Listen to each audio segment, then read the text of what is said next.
I had this assumption that the burden of proof for belief in God was higher than for atheism, because belief in God was such an extraordinary option, such an incredible option.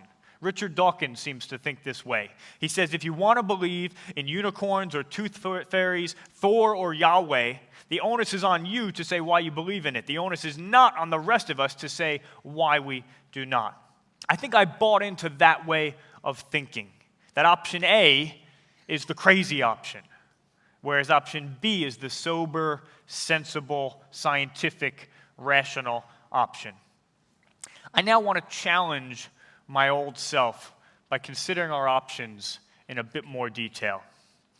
Right now, I am standing on a rock that is rotating at 1,000 miles an hour and flying around the sun at 67,000 miles an hour as part of a universe which is being part of a galaxy which is being hurled through the universe at more than 1,000,000 miles an hour.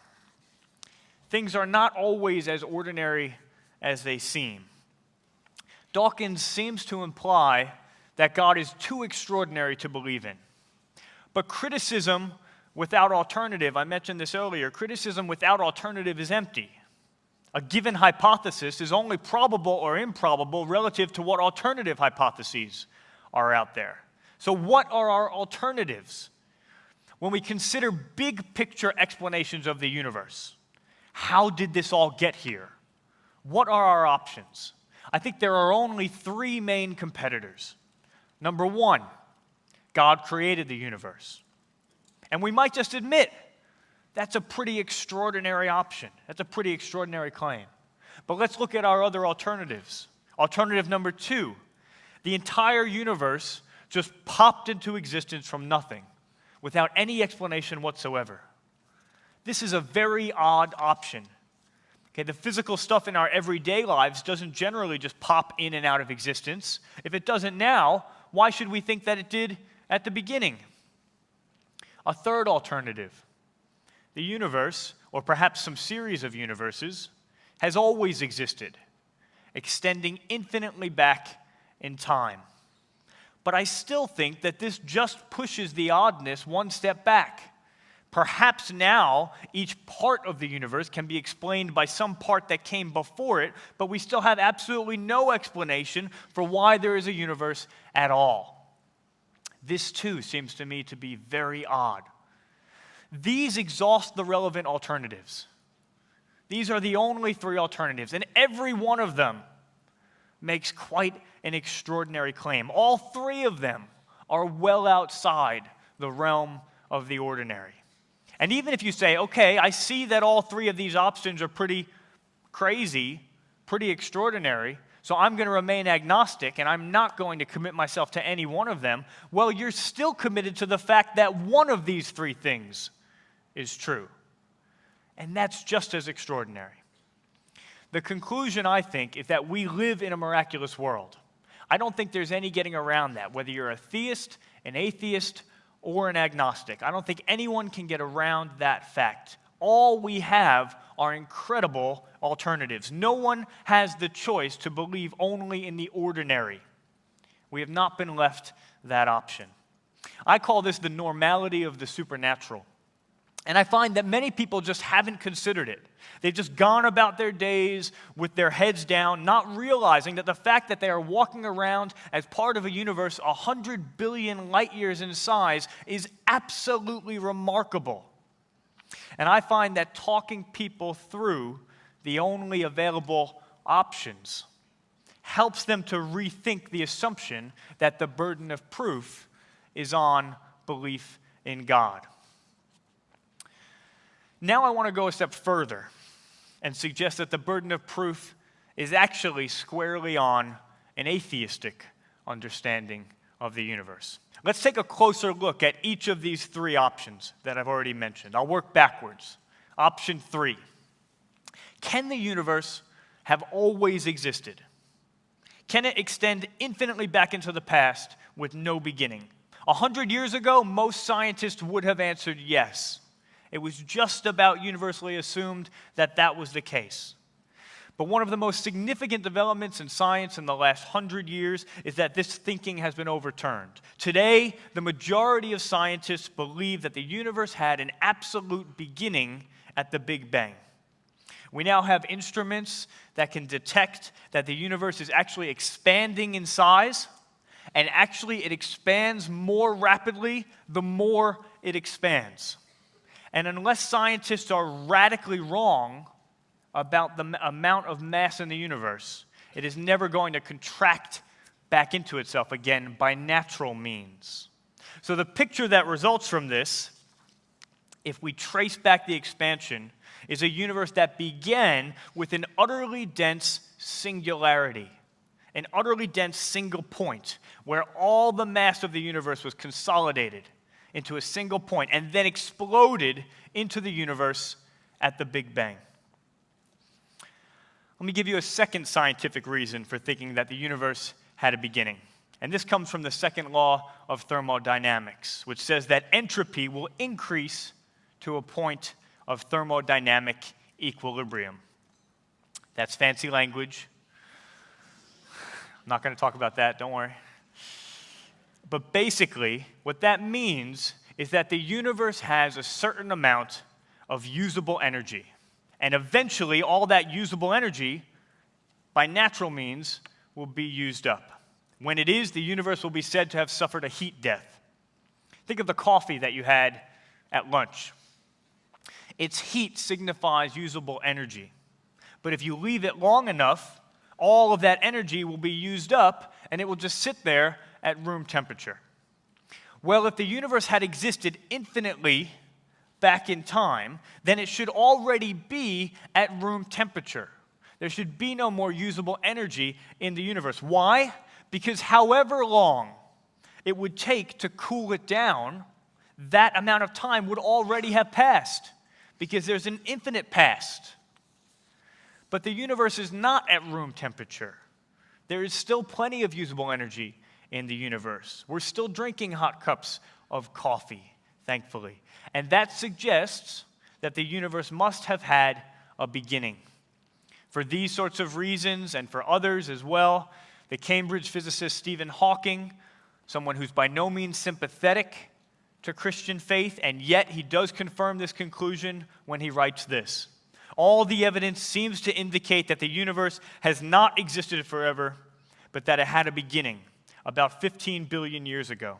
This is probably the most remarkable discovery of modern cosmology. Yet it is now taken for granted. The universe has not existed forever. Rather, the universe and time itself had a beginning in the Big Bang.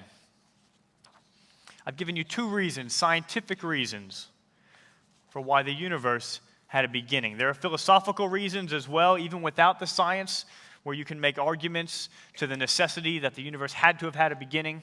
I won't go into those right now. That would be a cruel thing to do after lunch. But do feel free to ask me more about that as well, and we're going to have that time of questions tomorrow as well. The universe had a beginning. We can show that scientifically. We can show that philosophically. So if someone still wants to deny God as the explanation for the universe, what they're left with is option 2. That the universe, or some series of universes, just popped into existence for no reason whatsoever. That's a very odd claim. Here's one depiction of it that I saw recently. Atheism. The belief there was once absolutely nothing, and nothing happened to the nothing until the nothing magically exploded for no reason, creating everything and everywhere. Then a bunch of the exploded everything magically rearranged itself, for no reason whatsoever, into self-replicating bits, which then turned into dinosaurs. I like the addition of the dinosaurs. Now that's having a bit of fun, but it's also making a reasonable point. Things don't just pop into existence out of nothing. None of us have ever seen a table or a tiger or the person sitting next to you just pop into existence out of nothing. Bill Craig is the Christian philosopher who's done the most work in this area on the cosmological argument in the last 30 years, and he puts it this way. He says, to suggest that things could just pop into being uncaused out of nothing is to quit doing serious philosophy and to resort to magic. Nobody sincerely believes that things, say a horse or an Eskimo village, can just pop into being without a cause. Even the 18th century atheist philosopher David Hume agrees. He said, I have never asserted so absurd a proposition as that anything might arise without a cause. Things don't just pop into existence for no reason. If the universe began to exist, there should be an explanation for its existence. And from this reasoning results the following simple argument. The universe began to exist. Everything that begins to exist has a cause. Therefore, the universe has a cause. What would this cause have to be like? Well, for it to be the cause of the universe, and not just some part of the universe, it would have to be outside of space and time, for it would have created space and time. And for it to be able to make all of this, the entire universe, it would have to be highly powerful and highly creative. So the conclusion is that the cause of the universe is something highly powerful and highly creative that is outside of space and time. And it's hard to think of a better candidate for that cause than God. I was in a taxi a while back, and I was asking the driver about his beliefs. I love taxis and haircuts and planes and conferences like this because I get to talk philosophy and no one can just walk away. So I was asking the driver of this taxi about his beliefs, and he said, of course I believe in God. If God doesn't exist, where did all this come from? And he just motioned to creation outside of the taxi. What good philosophy and good science suggest is that that taxi driver is absolutely right. As was my father-in-law, who 30 years ago, when he looked out over the Grand Canyon for the first time as a university student, as a skeptic who didn't believe in God, and somewhere in his soul, he heard God say, I made this. And he spent the next 3 days on a Greyhound bus from the West Coast back to the East Coast of America, trying to grapple and wrestle with what that would mean if God had made that, and if God had made him. Today, my father-in-law is a pastor, and he's devoted his life to sharing with others that God made it and that God made them. For since the creation of the world, God's invisible qualities, his eternal power and divine nature have been clearly seen, being understood from what has been made, so that people are without excuse. Good science and good philosophy points to God. And that raises the question of whether it is primarily intellectual obstacles that keep people from God, or rather, whether it is obstacles of the heart. I was reminded of this not too long ago when I received an email from a friend of mine, a retired Princeton professor, and he was detailing some of his objections to Christianity. And in the last line of his email, as if to trump all the other objections and all the other arguments, he ended with, nor can I believe in a virgin birth. No further argument, as if to say it would be crazy to believe in such a thing. I thought to write back to him and try to explain how maybe he could believe in a virgin birth. But then I realized, you know what? He already does. Everyone is committed to a virgin birth, whether they realize it or not. I'll explain. A couple of years ago, my colleague John Lennox debated another Princeton professor, Peter Singer, an atheist philosopher, one of the most influential of atheists. And John challenged him to answer this question. He said, why are we here in the debate? And here's how Peter Singer responded. He said, we can assume that somehow in the primeval soup, we got collections of molecules that became self-replicating. And I don't think we need any miraculous or mysterious explanation. You don't think we need any mysterious explanation? Somehow getting self-replicating molecules in the primeval soup doesn't count as a mysterious explanation?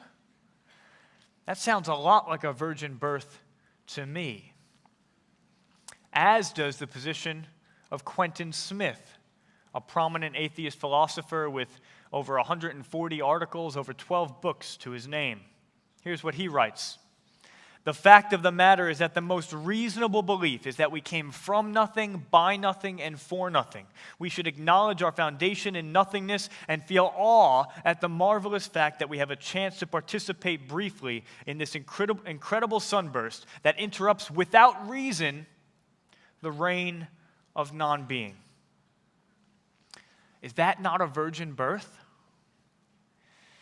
The idea that atheists have some sort of less odd, more purely scientific explanation to turn to is, I think, simply wishful thinking. It's not a matter of whether someone believes in a virgin birth. It's just a matter of which virgin birth they believe in.